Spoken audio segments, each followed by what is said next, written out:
Noswaith bobol, croeso unwaith eto. Good evening, folks. Welcome once again. Ethol y tra Pharchedig, Dr. Manon Ceridwen James and Esgob Bangor. Election of the Very Reverend Dr. Manon Ceridwen James as Bishop of Bangor.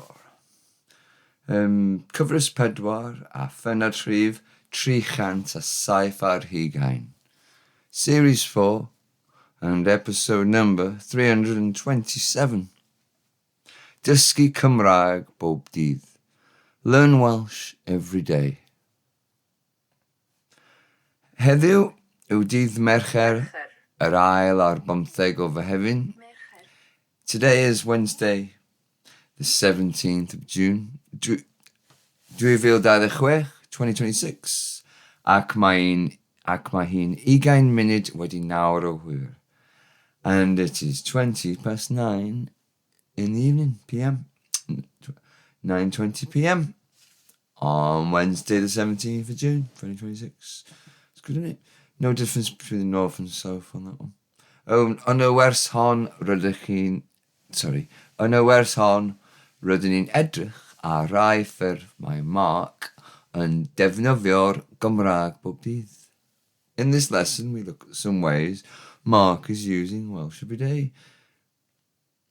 Dydd Mercher, Wednesday. Got that up there for the other languages. You can see similarities. Cornish again.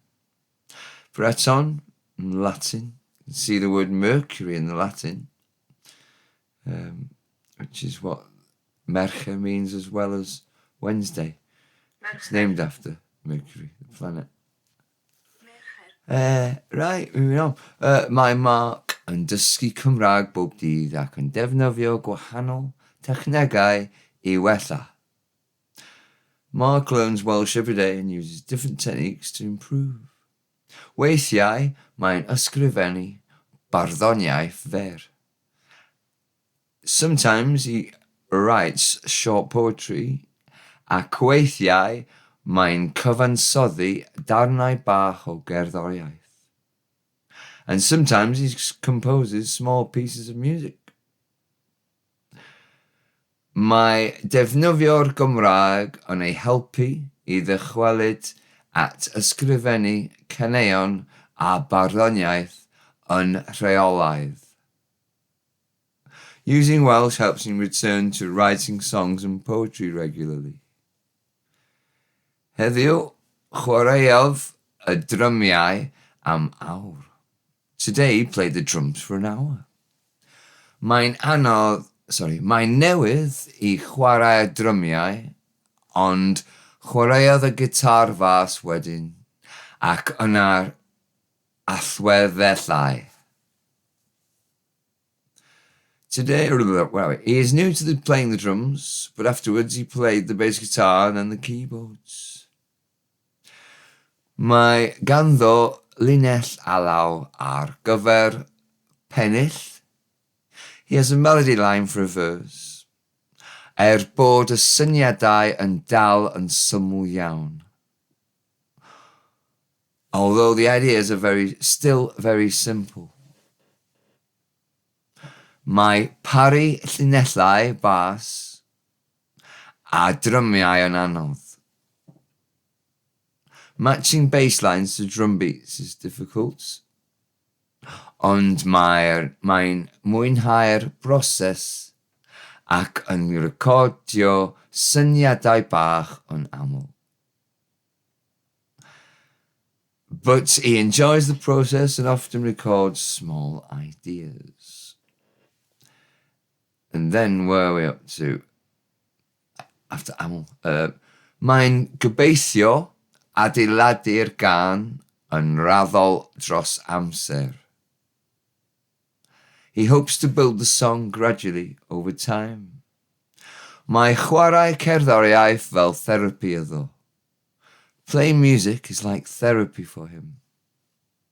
Mae Mark yn neurospacely. Mark is neurospicy. ac mae ofyn methu weithiau, and he sometimes fears failure. Mae canolbwyntio'n gallu bod yn anodd, concentrating can be difficult, ac mae'n gallu bod yn sensitive hefyd. And it can be oversensitive too. Hynny, mae'n dewis creu rhywbeth bob dydd. Even so, he chooses to create something every day, ac mae'n defnyddio Cymraeg yn gyhoeddus hefyd. And he uses Welsh in public as well. Pam, not pan. Pam mae'n gwneud hynny? Why does he do that? Does neb yn hollol siŵr. Nobody's completely sure. Ond rhaid bod yn ddewr. But you have to be brave. Mae ei therapydd wedi helpu llawer. His therapist has helped a lot. Ac mae'r gefnogaeth wedi gwneud gwahaniaeth mawr. And the support has made a big difference. Mae Mark yn edrych ymlaen at yfory ac yn gobeithio ysgrifennu pennell arall. Mark is looking forward to tomorrow and hopes to write another verse. Now say Mark, not Mark. I know how to pronounce Mark in Welsh, but my name's Mark. Well, not me, the character of me. Oh, Mark with a K. Anyway, yeah, it's not me. Right, where are we now? 19 words, new ones out of them. Technegau. Techniques come from technegau. So techneg, technique, technegau. Techniques, technegau, soft mutation. Cyfansoddi, compose. Darnau, pieces, plural of darn. Chwaraeodd, he, she or it played. That's the past tense third person singular of chwarae. Drymiau, drums. Vas, soft mutation of bass, bass. How low can you go? Turn it up, don't just stand there, bass. That kind of thing. Bass. You know the thing. Allweddellau, keyboards, electronic keyboard. So allwedd is key. Allweddell is a keyboard, a thingy out of a key. And then allweddellau, I on the end, pluralizes it. Allweddellau. Linell is line, it's the soft mutation of linell. Pennill, a verse. Syml, simple. Parry, pair or match. Compare. So pair or match. Llinellau bass, bass lines. So there we go. Keep going. Recordio, record. So that's what Mark's been doing. Recordio. Raddol, gradual, soft mutation of graddol. Neurospacely. Neurospicy. That means on the spectrum, neurodivergent. On the autistic spectrum, that kind of thing, you know what I mean? Or sensitive, oversensitive. So sensitive is sensitive, spelt with a Welsh way, with an F on the end instead of V-E. So sensitive. And then gore means over, but in this one it's soft mutated, so it's or sensitive. Oversensitive, soft mutation of gore sensitive. Gyhoeddus. It's public. You see that, and that's soft mutation from cyhoeddus.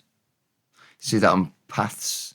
Llwybr cyhoeddus, public footpath. Dewr, the word here is dewr, soft mutation of dewr, brave.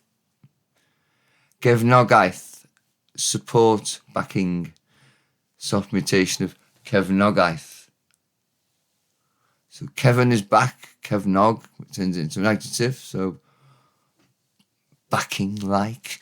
And then Cefnogaeth turns it back into a noun, aeth on the end. So that kind of thing. But yeah, and aeth words are feminine nearly all the time. That one is as well. Apart from hiraeth, gwasanaeth, gwahaniaeth. They're the rule breakers that I've come across so far. Keep memorising them. Hiraeth is a longing, no real word in English for it. Gwasanaeth is service, and gwahaniaeth is difference. So, a longing for a difference in the service. Yeah, something like that. Change your phone company or something. Neuro Spice League, what do you expect? Right, what have we got? Neuro Spice League boy. Mark, or Bible, Mark. Oh, some sentences. My Mark and Dysgu Cymraeg Bob Dydd. Mark learns Welsh every day. Obviously, these are the sentences from what we read out. There's no point going over them again. We've run out of time anyway. We've gone over. So they're all of those separate sentences for you to build and chop around and mash up and listen to and say. Kind of thing. But all their guys' sentences, as you know, they're there. The news for today. Cyhyddo dyn o ddilyn o achosi marwolaeth dynes yn Wrexham. A Dublin man has been charged with causing the death of a woman in Wrexham. Rhys Mwyn wedi profi pyliau o banig ar ôl diagnosis o cancer y prostad. Rhys Mwyn has experienced panic attacks after being diagnosed with prostate cancer. Tri sydd wedi ei cyhyddo o lofruddio dyn o Aberystwyth yn y carchar heb gynnig unrhyw esboniad. 3 accused of murdering a man from Aberystwyth in prison without offering any explanation. Well, is that what they do normally? Offers an explanation. Yeah, we killed him and we did it because he was wearing wrong shirt and stuff like that. They just don't really. Rhybydd ffurfiol I gyn-weithiwr gofal iechyd am gamddefnyddio cofnodion meddygol tywysoges Cymru. New word to me there. Formal warning to former healthcare worker for misuse of Princess of Wales medical records. Ysbyty. Adran achosion brys ysbyty Glan-Clwyd angen gwelliant sylweddol. Glan-Clwyd Hospital's emergency department needs significant improvement. That appears in Esgob News and BBC Cymru View News. Rhymes that, doesn't it? In Views News. BBC Cymru Views News. Nah. Okay, what else we got? Because it's northern, isn't it? You can't have half. Well, you can have half English and Welsh, but a lot of people do it. It's called Wenglish, isn't it? It's just normal. It's okay if you can't remember the Welsh word, throw in some English. If there's a saying in English that suits, an idiom that suits better, they just throw them in. Yeah, don't worry about it. Right, what else we got? That's it, I think, is it? We've done the news. More of them underneath. Okay, and then catching up with what we're talking about Mark, there's a bit of music now. And by that, I mean what he's done today, like, so, yeah.